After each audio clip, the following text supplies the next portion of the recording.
जस्तो सोचे झै परदेश नरहिछ। विदेशमा आउनु भनेको एउटा उमेर सक्न यस्तो रोजगार अब हाम्रो नेपालमा पनि भइदिएको भए होइन, हामी किन परदेशिनु पर्थ्यो र।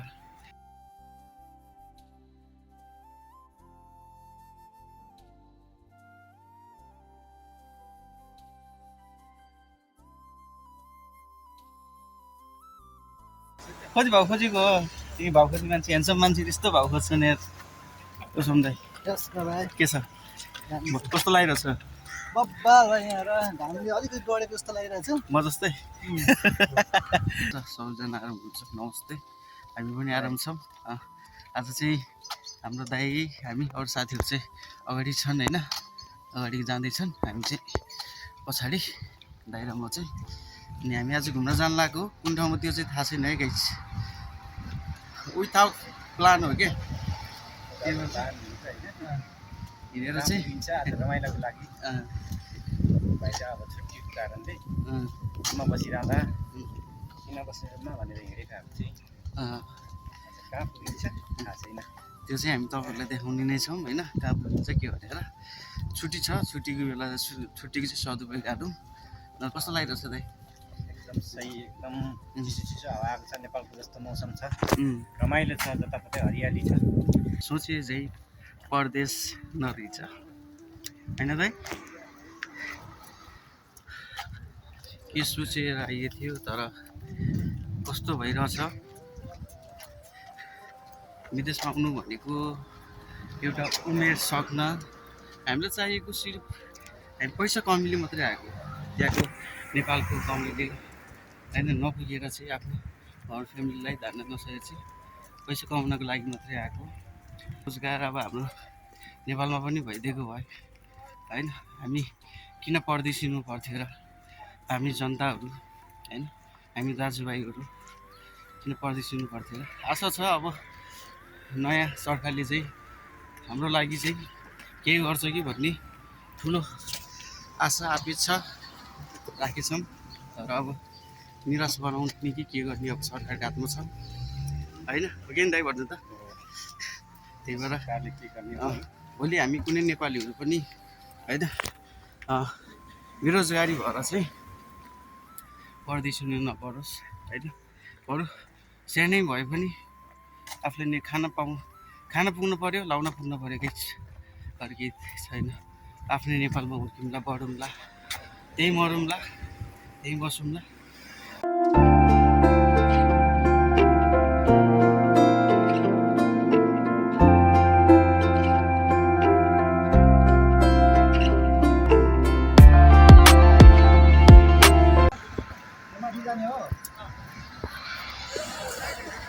लाइट खुल्यो गाइस, अनि रुल्समा हिँड्न पर्छ होइन सन्दीप सर? रुल्समा हिँड्नु पऱ्यो, नत्र गाडी ल्याएर भ्याक्कै उडाइदिन्छ। त्यहाँ हरियो पहिलेको देखिन पऱ्यो। उसम दाइ के छ, कस्तो लागिरहेछ? घामले अलिकति बढेको जस्तो लागिरहेछ। म जस्तै श्रेयस कस्तो लागिरहेछ? लाउडी हुने मान्छे हो। अब केही समयपछि हामीले लाउडी भएको देख्न पाऊँ। God bless you. त्यो राम्रो कुरो हो कि त्यही खुसी हो। कहिले बिन्दास लाग्छ, कहिले टेन्सन लाग्छ है, कहिले खुसी लाग्छ, कहिले च्याट मन लाग्छ। अब लाग्छ लाइफ चाहिँ अप डाउन भइरहेको छ। यो चाहिँ कबड्डी रहेछ कि नेपालको जस्तै कबड्डी हुन्छ नि, त्यस्तै कबड्डी रहेछ यहाँ।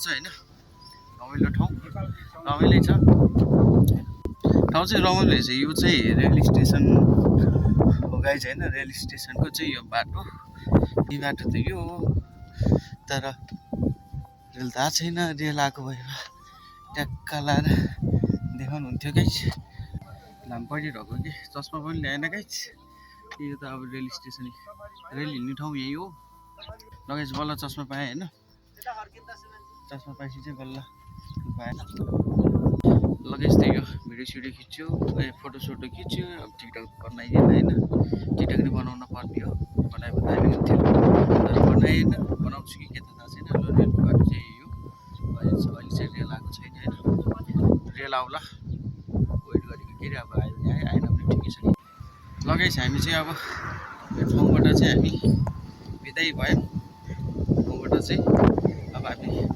निस्किन लाग्यो अब कता गइन्छ थाहा छैन अब रुमतिर गइन्छ कि कता गइन्छ अघि भर्खर यस्तो मिठो घाम लाग्थ्यो अहिले फेरि हाउरी चल्न लाग्यो कुन बेला पानी पर्छ कुन बेला घाम लाग्छ यहाँ थाहा नै नहुँदो रहेछ गाइस होइन अब हेरौँ कतै गयो के गर्यो भने चाहिँ तपाईँलाई हामी देखाउने नै छौँ होइन अब रेललाई अब पुगेको अब बिताङ भइदियो अब आउँदै आएन अब हामी यहाँ बसिराख्नु कुरो नि भएन अब बस्दा त पर्ने तर समय पनि नभएर होला साथीहरू हिँडेपछि अब हामी मात्रै बसेर पनि भएन नि त त्यही भएर त्यही गाइस हेर्दै जाउँ के हुन्छ होइन हाम्रो जता पनि केटाहरू आएर अघि अघि हिँडिदिन्छन् यहाँ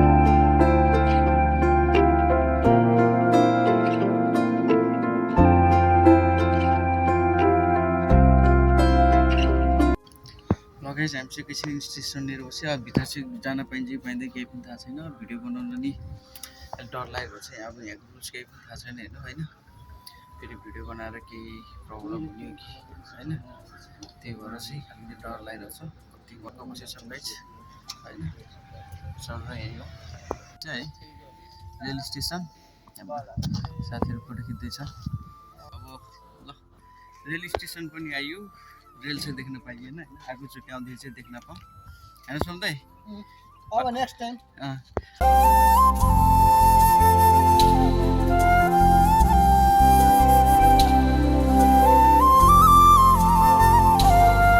कहाँको रेल स्टेसन भनेको चाहिँ तपाईँको रोमानिया हुने द्वाराको चाहिँ देवा सिटी हो कि होइन त्यहाँको चाहिँ रेल स्टेसन है यो यहीँ भनेछन् केटाकेटाले के हो मलाई त्यो चाहिँ थाहा छैन तर हुनपर्छ यहीँको हो ल अरू के हुन्छ पछि हेर्दै जाऊँ लगाइछ है त त्यो चाहिँ माया गरेर सपोर्ट गर्नु होला होइन सब्सक्राइब गर्न चाहिँ नबिर्सिनु होला माया गर्न नबिर्सिनु होला लगाइछ हाम्रो ग्रुपलाई बल्ल बल्ल भेटाइयो फेरि कहाँ गएर छुट्टिने थाहा छैन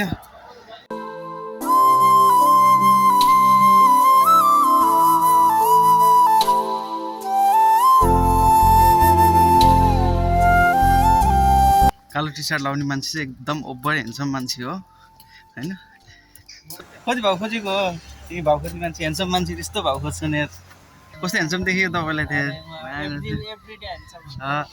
यता फेरि यता के कुरो गर्ने सम्झाएको त्यहाँ हाम्रो सुमन सरको गर्दै हुनुहुन्छ युट्युबमा आउने दिन सम्पूर्ण हाम्रो अडियन्सहरूलाई नयाँ पुरानो अझ धेरै सपोर्ट लाइक गरिदिनु होला हस् थ्याङ्क यू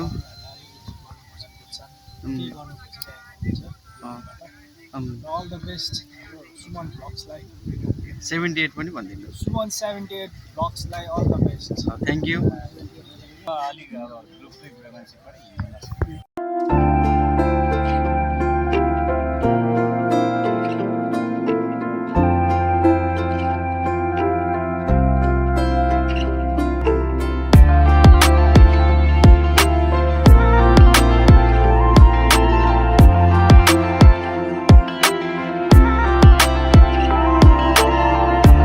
लगै छ अब चाहिँ फर्किन लाग्यो भाबी फोटो सोटो भिडियो खिच्यो खाजा पनि खाइयो चिसो चिसो ल्याएर खाइयो होइन अब चाहिँ जानुपर्ने हुन्छ थकै पनि लाग्यो भ्लगलाई अब यतै इन्डिङ गरिदिन्छु गाइस होइन क्वालिटी चाहिँ राम्रो हुँदैन मेरो है अब भर्खर भर्खर बनाउँदै आएको पछि अब अलिक ठुलो मोबाइल महँगो मोबाइल किन्न सक्यो भने चाहिँ होला अहिले चाहिँ क्वालिटी नराम्रो भए पनि माया गरेर हेरिदिनु होला होइन त्यति भ्युज त आउँदैन त्यही पनि एउटा मेमोरिजको लागि चाहिँ गर्छु मैले होइन त्यही भएर माया गरिदिनु होला अनि अब जाँदा जाँदा के हुन्छ भने भिडियोलाई सपोर्ट चाहिँ गरिदिनु होला तपाईँको माया चाहिँ चाहिन्छ अनि लाइक सेयर सब्सक्राइब गर्न चाहिँ नभुल्नु होला यति भन्दै म चाहिँ आज चाहिँ बिदा हुन चाहन्छु